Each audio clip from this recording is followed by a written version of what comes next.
Coming up now on Animal Outtakes, average, everyday citizens doing what they can to save important species in our Florida environment. We sit down with the Northport Friends of Wildlife to hear what efforts are underway to save scrub jay and gopher tortoise habitats, plus promoting marine conservation. We tour an incredible aquaculture facility with exhibits that teach environmental sustainability to students of all ages, and a relentless mission, 23 years in the making. Find out what threatened species these high schoolers think should become Florida's official state bird. This and much more straight ahead on Animal Outtakes.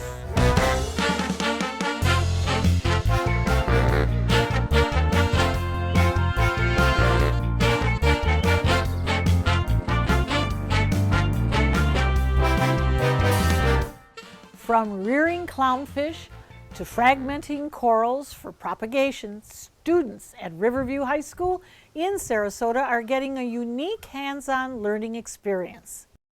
Since building an aquaculture greenhouse almost a decade ago, close to 30,000 students of all ages have learned about our marine ecosystem from this program. And now, its founder is excited to share an expansion is on the horizon. This was years of planning and writing grants, but when I started teaching at Riverview High School, there were about 40 kids in marine science, so it wasn't a really, enticing, exciting course. Now we have almost 14 sections of marine science. We have almost 500 kids a year that take the courses. I have students come back, they're getting their PhD. They're teaching, they're coming back, and they're using what they've learned in other fields.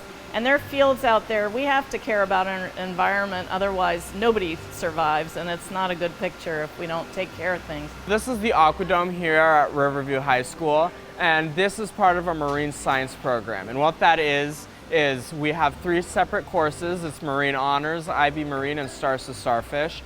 I'm in the Stars to Starfish program, where we take little kids from different middle schools or elementary schools in the county on field trips throughout the Aquadome. So we have many different setups and systems here where we have all different marine ecosystems and organisms, where we show them how it is, what it's like.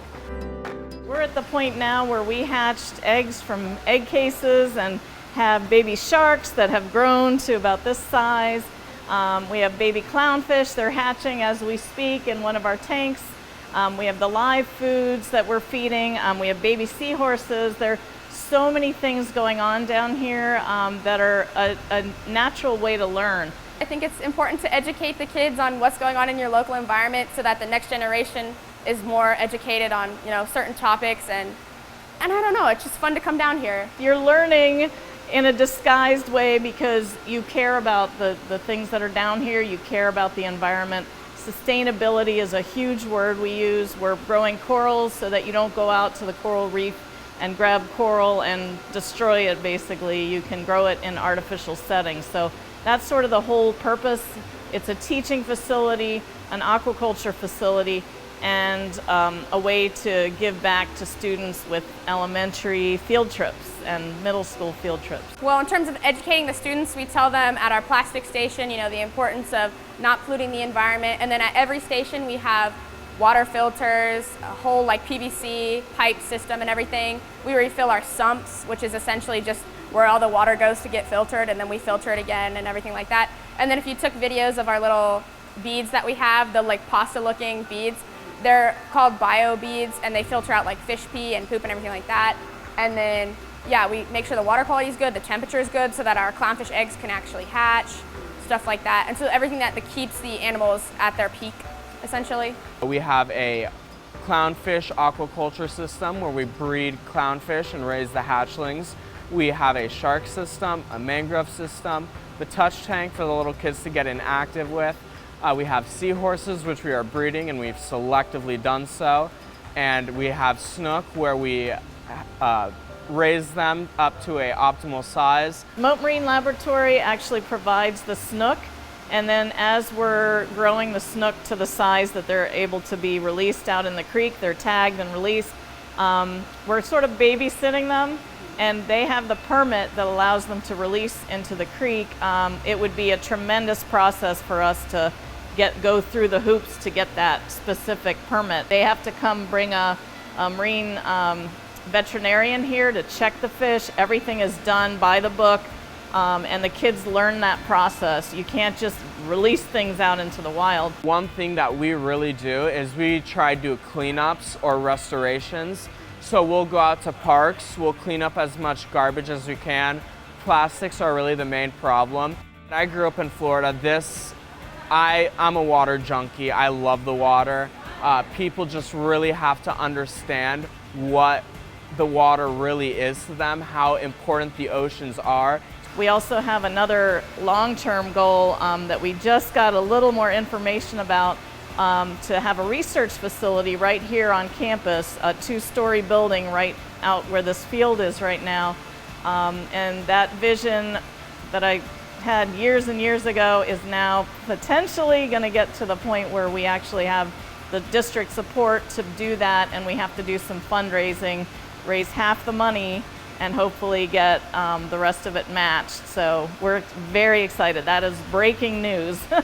When I first started this, they said, can you create a career pathway that connects with marine science? And I said, physics, biology, medical school, like all these different careers are so connected with our environment, the marine environment, even fresh water coming in, what nutrients or pollutants are being carried into the water that eventually makes it into our faucet and we're drinking it, so you can connect all of this together easily. So it was an easy step. I can say that I went to a school that had this type of opportunity for me and was so much more developed than other schools. And it's cool to have the kids come here and then go, if you want to come here, like, this is a big part of the school, this is something we're very proud of.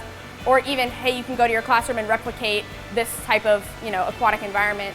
Well, I do this because I stay excited about it. I'm learning constantly. As I'm learning, the kids get excited. We just hatched baby seahorses. You can't get more exciting than that. And Jeannie Clark was a huge inspiration for me. She's the founder of Mote Marine Laboratory, and she was my professor at University of Maryland. So it all came full circle when I moved to Sarasota from Maryland, and I just love it. I love what it's become. If you'd like to learn more about this program or donate to the new expansion, you could visit rhs.com for more information. Coming up next on Animal Outtakes, the building boom in Florida seems to be never ending. But what about the animals who were here first?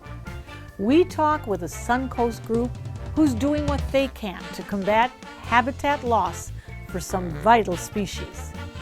That's next. What's going to happen to me if something happens to you?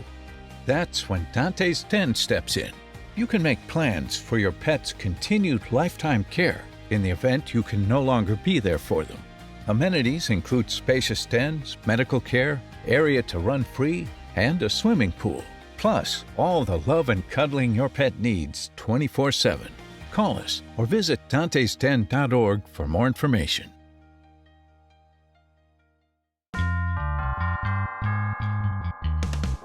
It can seem like every road you drive down here on the Suncoast, new construction is underway. Every month, thousands of people are making Florida their new home destination. And more new homes means more destruction of wildlife habitat. But there's a group called Northport Friends of Wildlife, and they're doing their very best to combat habitat loss by educating the community and elected officials. Watchdogs looking out for the animals who can't speak for themselves. We are surrounded by nature. We're surrounded by a lot of habitat in Northport. Consequently, there's a lot of wildlife, and there's a lot of development going on. And we want to see that these animals are protected to the extent possible. Now, we know that there's a lot of animals that are in the Northport area, but you have specialized in a couple of them. One of them, the gopher tortoises. There are gopher tortoises all over Northport. They're all over the state for that matter, in all 67 counties. But that is like the poster child of the wildlife that is being impacted by development here in Northport. And they get kicked down the road, kind of like the can gets kicked down the road. These poor things are very vulnerable. The impacts of development is very unfortunate, and these species end up getting relocated to recipient sites that can be more than 100 miles away. And it's just an inconvenience, it seems, to developers, unfortunately. The gopher tortoise is a terrestrial turtle that can reach a length of up to 15 inches. They are considered a keystone species, which means they play a pivotal role in their native community. The life of a gopher tortoise revolves around its burrow, where they spend about 80% of their time. Those same burrows can house and provide protection for hundreds of other species. Because gopher tortoises are protected in Florida, handling and relocation of gopher tortoises is an illegal activity unless conducted under a valid permit issued by FWC. The land tortoises originated 60 million years ago, but now in Florida they are listed as a vulnerable species. So how do you protect against this? Because development is around us and right with us. Absolutely. Well, it is trying to raise awareness to the extent the citizen, the everyday citizen, can be involved with keeping their eyes open on what's going on in their surroundings. And so if they see a lot being cleared and there's no permit sign up, then they call Florida Fish and Wildlife and they call the city. And sometimes they will discover that there was no permit pulled to do the clearing that's happening on that lot. And what can happen with that, of course, is the animal can be buried alive, which none of us want. And so this is one thing that can be very helpful, is the participation of the neighbors, keeping an eye on things. Around the state, just to give you an idea, there are recipient sites, but they're limited in terms of how frequent they can bring in these tortoises to the recipient sites. So until last November, you were not able to relocate a tortoise beyond 100 miles. As of November, they lifted that restriction, and now you can take them beyond 100 miles because there is limited, recipient sites available. So you can see that the problem is compounding with the amount of development that keeps coming in our state. So the ecosystem is getting unbalanced because of this. Yes, think about it. I mean, now we've got pockets where these concentrated areas of nature will be, and a big concentration of where development will be. So the question is, can we all strive at finding a balance? We're at a serious crossroad, I feel, with this development that's going on. But let's think about this a minute. We have developers, and they will come in and they will put 5,000 or even 10,000 houses in one area. And have you seen them lately? They're side by side by side. We are jamming people in like crazy. So what's happening to the ecology of this? When they clear, it's down to the sand, right? And so the ecology is totally altered. And, is this the kind of world people want to live in today? I do believe we all need nature. There's a certain rhythm, a certain balance. It all works, when it's allowed to work, to keep us healthy. But when you take all that away, I mean, mentally even, Is it a little stressful for you? Hello.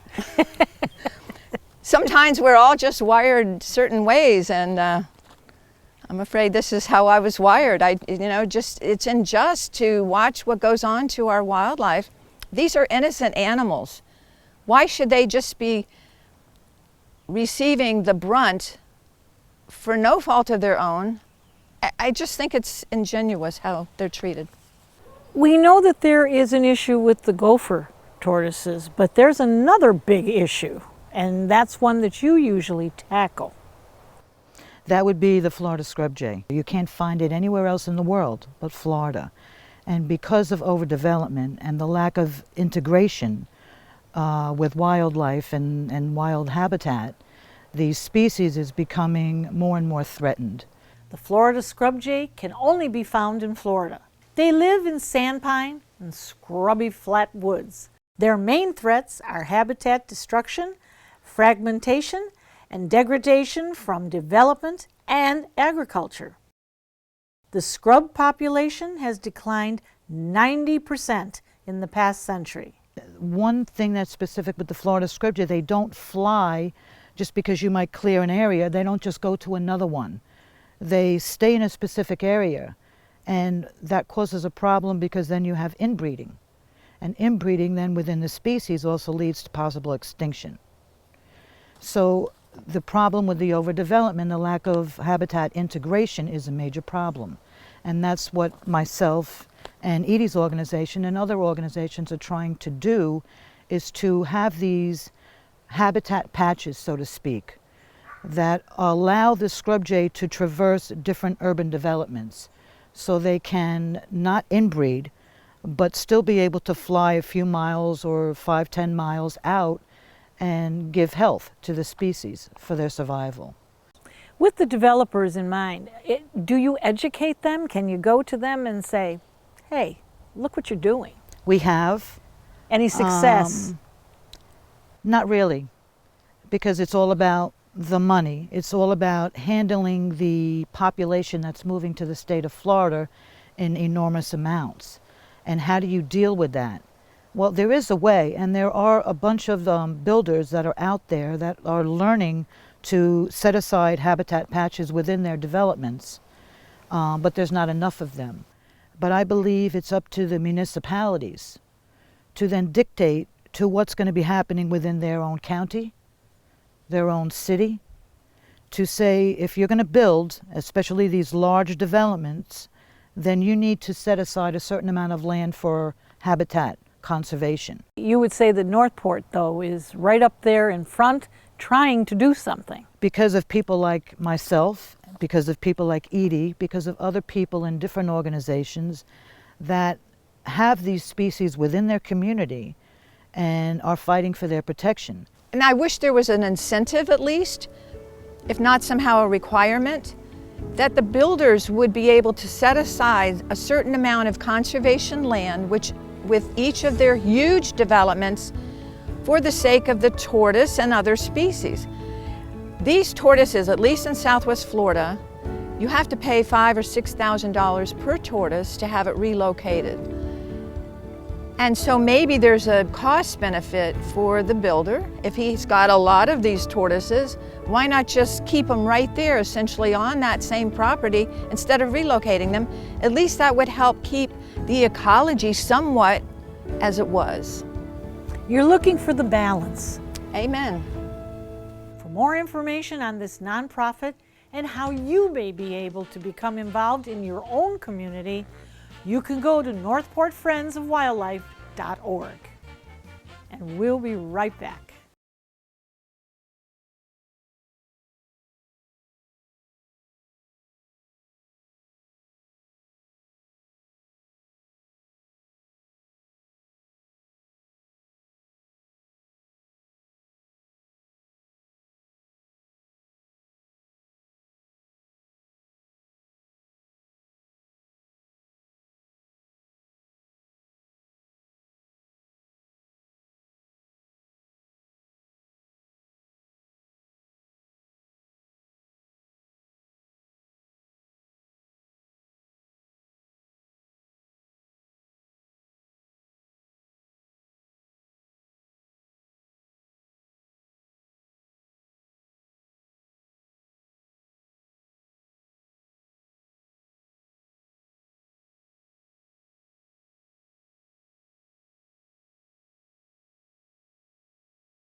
And now we head to another classroom, this time Seminole High School in Central Florida.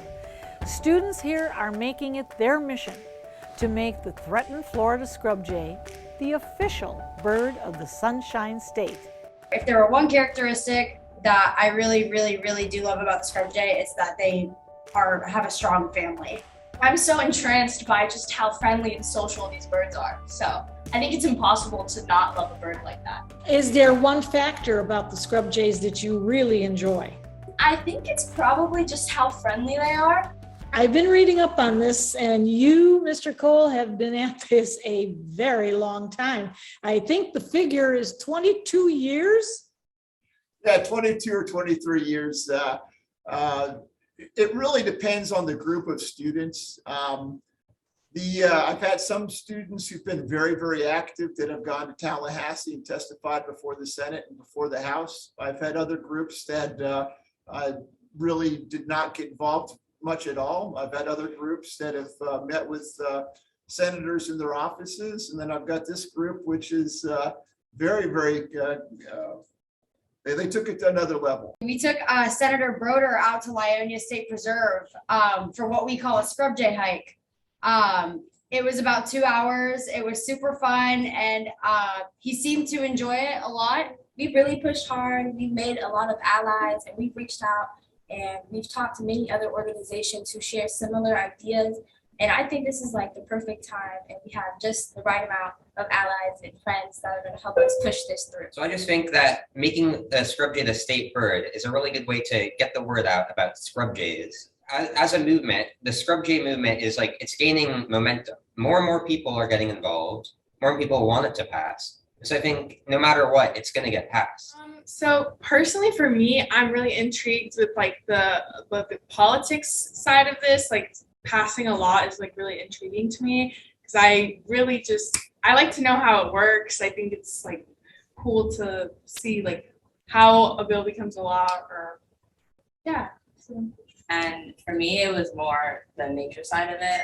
Coming out of COVID, I wanted to be part of anything that was not screens. And I thought that being able to go on hikes with classmates and just learn more about my class, with firsthand experience, would be really interesting. And seeing these birds, which are super friendly, sounded super enjoyable to me. What is the opposition? Who's throwing the roadblocks in your way? So the biggest opposition that we have is Miss Marion Hammer. She just tends to shoot all of the scrub jay stuff down because she really does love the mockingbird, and she has a true passion for the mockingbird to, I guess, become the state bird, even though it isn't the state bird, or to stay the state bird, I guess you could say. But she is our biggest opposition. So do you think you can get around her? Do you think you can make a compromise? I think we can. I think with some serious convincing, that I think that we can get around her. So we have to wait until the next session, which is going to be in March next year. So from now until then, we're just adding more people to our coalition, getting more endorsements, spreading the word, posting more on our social medias, and just really getting the word out there that this is an important issue to high schoolers and to the rest of the state of Florida. When you start talking about money, that gets the attention of the politicians, especially when you can think about this. There are not very many times in life where you can spend nothing and get millions of dollars in return, if not billions. So on $80 billion, even if you got 1% of that, that's still $800 million people have to spend to come to Florida, which is the only place where you can find scrub jays. So it's an opportunity for them to profit for the states just by bringing more attention to it. The moment that you raise the awareness by making it a state bird, anybody who doesn't have it on their life list as far as bird watchers goes may add it. So it's an opportunity to get free money. Do you think you can finally make it happen after all this time? Yes, I do. I really think this is something that is going to definitely happen. Yes, we will eventually get this through. Here's an interesting statistic for you. I don't have the numbers on this, but if you randomly ask people on the street what the state bird is, a lot of people will tell you Florida scrub jay because it's been in the press for 23 years. It's a 23-year-long fight, and I think it's time for it to go through. We have a lot of really strong people, allies, I guess you could say, with us, people that have signed and kind of sponsored our sort of mission, and I think that it's definitely going to happen. Scrub jays are in the aquifer recharge area, and that it's important that we protect those areas, not necessarily for the scrub jay, but for us. To learn more about this student-led campaign, you can follow their group on social media. The Seminole Scrub Jay Media Team has a Facebook page with timely updates.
We hope you had fun and learned a thing or two along the way.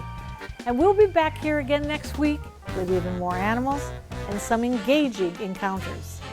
Until then, thanks for watching. Where? Woo! Where? Right there, it's a rat snake. Oh, That's perfect.